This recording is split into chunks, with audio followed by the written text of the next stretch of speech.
Hello my friends, my name is Phumlani again. Today I just want to talk to you about a very small thing and then we will pray. We will talk about the book of Genesis. We understand that God created heavens and earth and then he created human beings. He created Adam to tailor and to tender the Garden of Eden. The Bible says as Adam was busy working the garden, he felt lonely because there was no helper for him.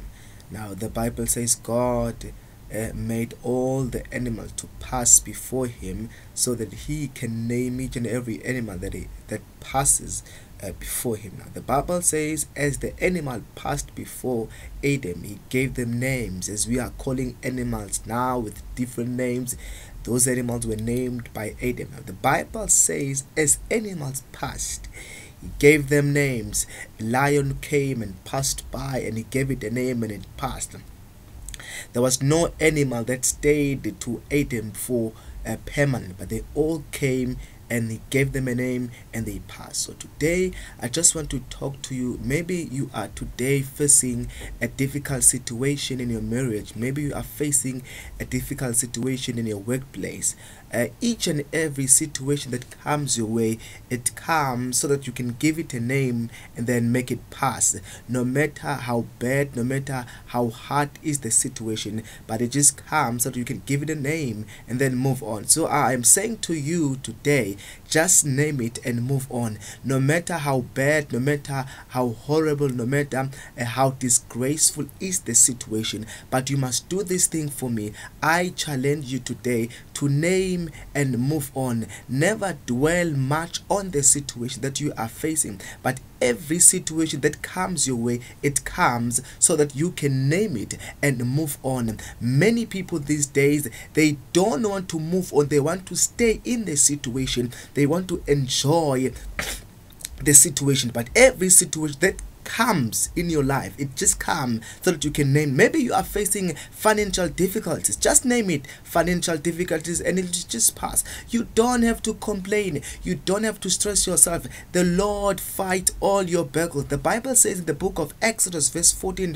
chapter 14 verse 14, he fight all our battles. You'll be quiet, you'll be still, and he will fight all your battles. The problem with people today, they want to do the duties of God. Your duty is to love and to have faith on God, and it is God's duty to solve every issue that you face in your life. Now many people try to fight battles for themselves, they try to resolve things for themselves, but leave it unto the Lord. The Lord will deal with it. You just have to name the sickness that you are feeling in your body and it will pass. You just have to name it and then move on.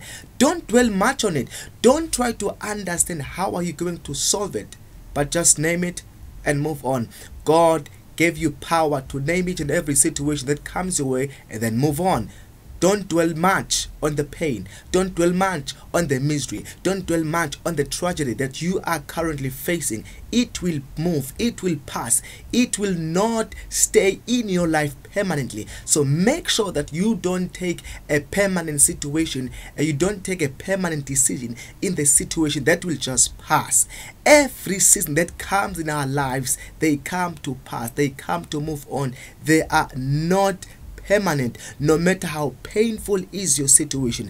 I remember in 2012 when I did not have a job, I used to sleep without food in my stomach. I used to sleep without even having a meal. Sometimes I would go to funerals and dine and eat in funerals because I did not have something to eat. But I did not focus on the pain and situation that I was facing at the moment, but I praised God in the midst of the situation and I named the situation and it passed. Even Jesus went through the desert. He did not focus on the desert because he knew that the desert was just for a while and it was gonna pass. I just want to challenge you today to name every situation that you are facing and then move on. Don't dwell much on the pain, but dwell much on the Lord. God bless you. Have a lovely day.